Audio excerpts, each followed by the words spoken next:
Okay, today we're going to be talking about loading and unloading bus driver procedures.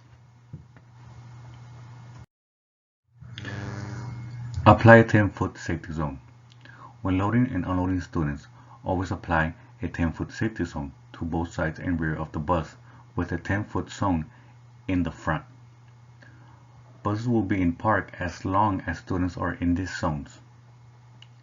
Bus drivers must have a strict commitment to these rules is necessary to minimize the risk involved in these procedures. Drivers are required to use the parking brake for each stop, in addition to neutral gear. Loading and unloading lights.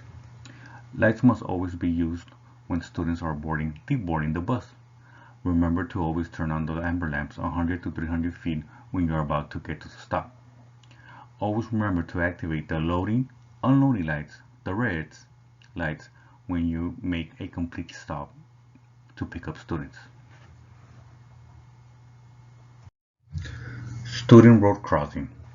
Students are not to be crossing the road to board the bus. If they are, notify your manager that the stop needs to be changed ASAP. Don't ever direct traffic.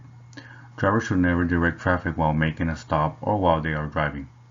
Drivers must refrain from waving cars past the bus while displaying the red loading lights and will not turn off the reds until loading and unloading is completed.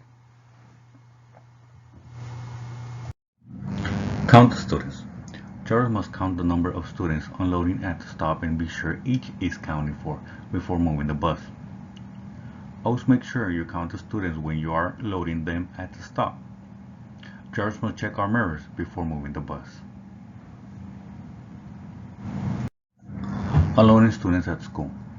When unloading at the school, buses must be driven as far forward as possible, so other buses don't have to pull around to get a place at the curve. If a driver must pass another bus in the loading zone, it must be done with caution because of the pedestrians' traffic. Danger zones around the bus. As you can see in this diagram, the 10 feet of clearance that each side of the bus needs, so you can have a visual for each student.